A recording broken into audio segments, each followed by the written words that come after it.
Welcome to Ceiling Shattering Tactics. We are here to elevate, innovate, and disrupt executive leadership by digging into the tactics and tools that have helped transformative entrepreneurs and leaders get to where they are today. Joining us is Haley Lieberman. Haley is the CEO and co-founder of ShopTomorrows.com, a circular marketplace for trading up goods between networks and neighborhood cash-free. I am so excited about her work, and I'm happy that she's here with us today. Haley, thank you so much for being here with us. It is my pleasure to be here. Thank you for having me. So you're here to share your ceiling shattering tactic that you've used in your life. So tell us, can you let us know, what is that tactic? The tactic is to use your edge. You have a superpower. You have a superpower. That superpower is the combination of the thing that you are passionate about, that you are excellent in, and the thing that you feel most confident about bringing into the business world. Use that. If you are an entrepreneur and you are starting your own business, lean into that thing that you love, that you have developed, that speaks to your soul, and that you can speak about with such confidence that you can execute an entire business around it.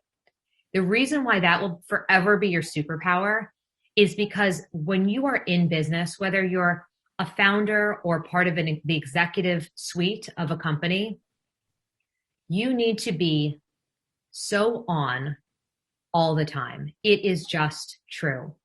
You need to be investing in your work morning, noon, and night.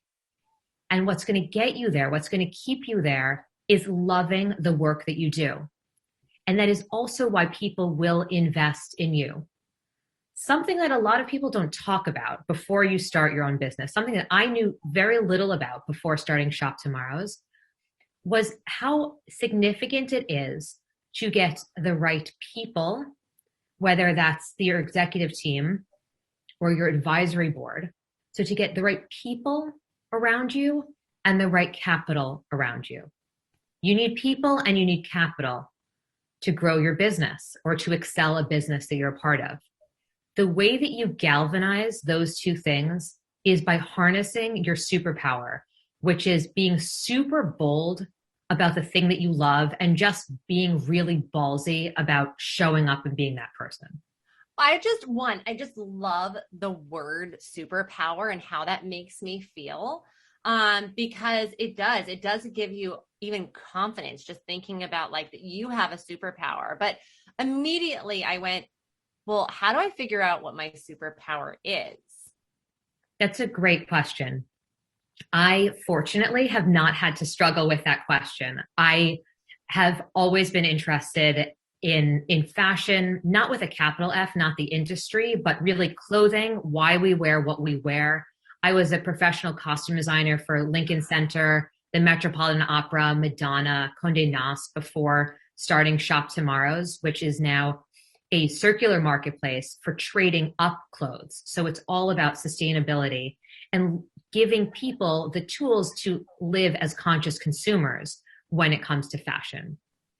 So that was a very natural segue for me. I essentially went from being somebody who was leading these teams of huge amounts of talent, right? Like dressing hundreds of people on a stage with massive budgets. I mean, spending millions of dollars a year on clothing that would be worn for a second.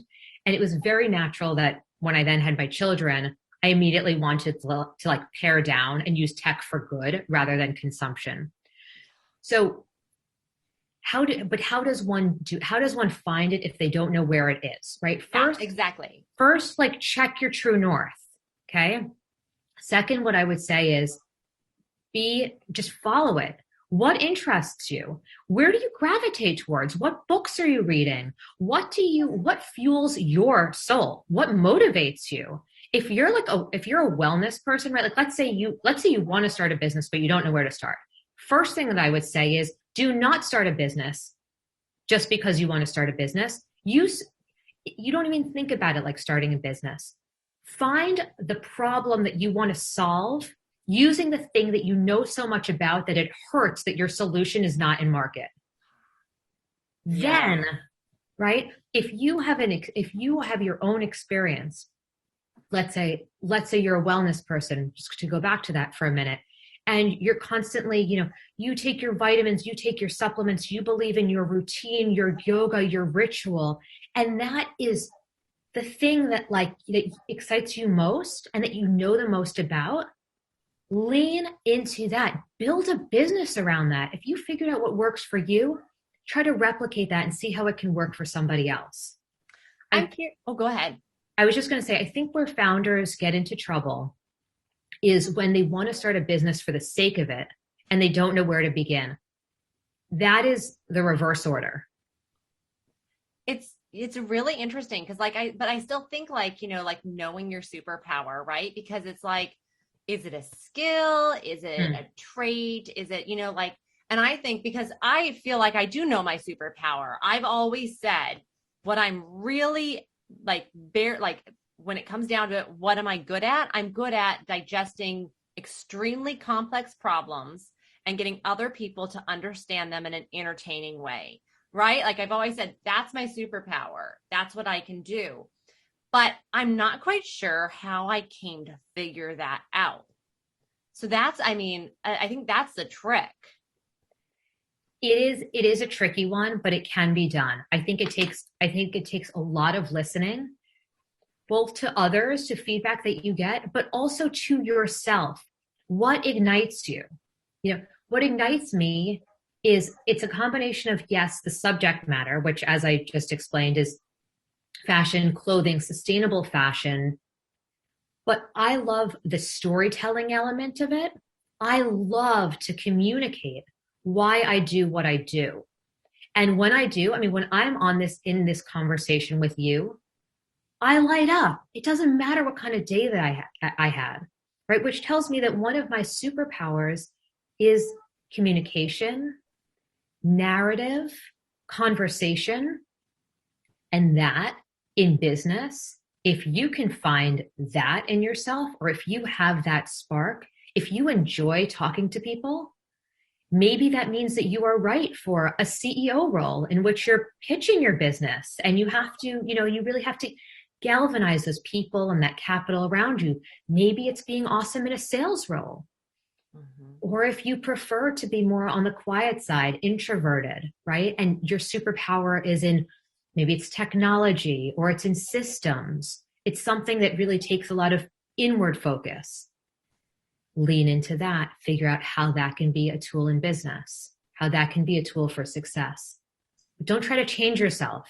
Figure out what sparks you and do that thing. You know what I love about this is it makes me think, not only is it the confidence in like understanding what you really love and what that translates into what you're really good at, but also I can think of the same thing is the opposite of like really what I don't like to do. And let's even say like maybe I'm good at something but I don't like to do it, so therefore I'm not going to do it well. And so knowing what you're great at and your superpower, and knowing what your kryptonite is and what you want to stay completely away from so that it doesn't deplete your energy. Yes. And I think that's such a good point.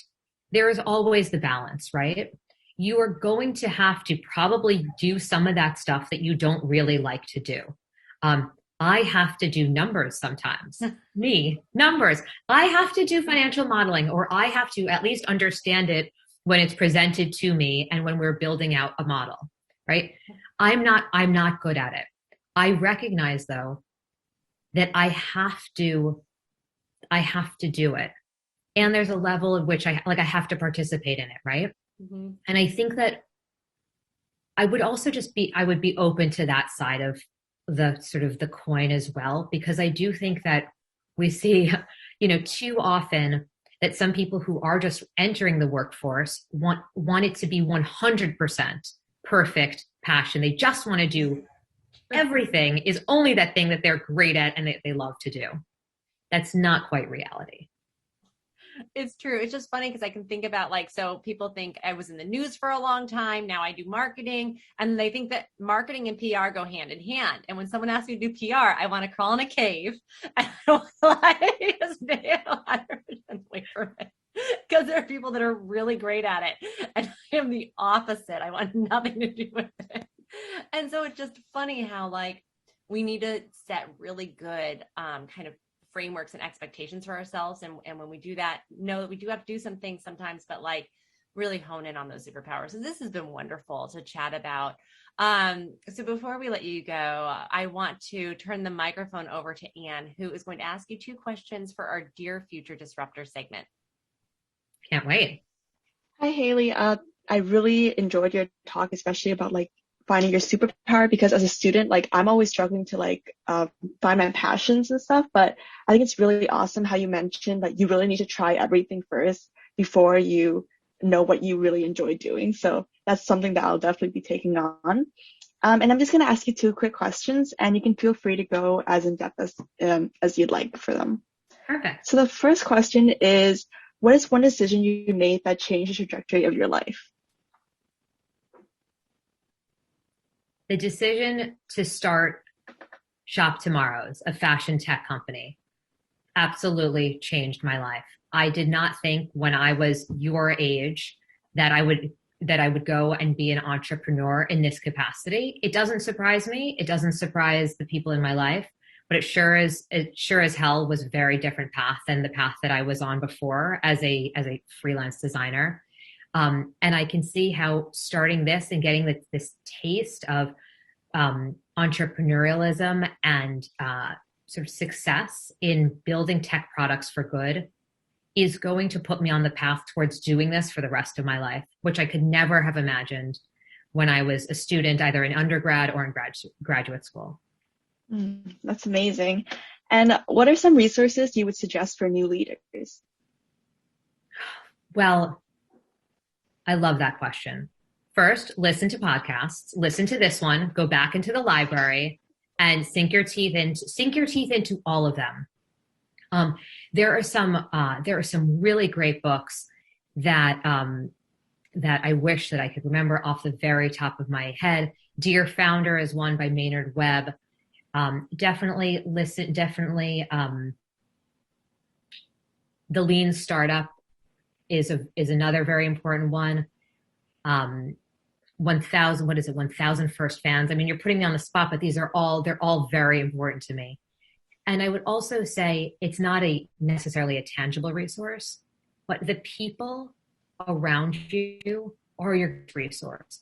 When I started off when I started building ShopTomorrows, which was called Reloved at the time, I talked to everyone who would listen to me. I could have talked to the lamppost if it had ears. I was building a product for essentially the mom or the young parent. If I was at the coffee shop, strike up a conversation, listen to people's pain points, engage them. You want to start a business, talk to some people who have started a business. And you know what? That's not necessarily the person in a Fortune 500 company who would be hard to get to. It's the person behind the coffee bar. They might own it. So everybody around you is your greatest resource. Have a very open ear and an open mind, and be bold.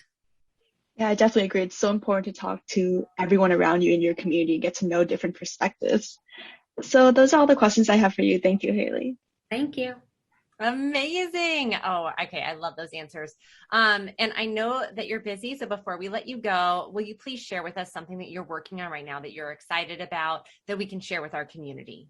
Oh, we are very excited at ShopTomorrows. We can't quite announce the details yet, but we are going to be expanding our categories very shortly. So next up on our roadmap is expanding beyond kids wear apparel into lots of other things that you will need, and bolstering that expansion with some very exciting partnerships coming up.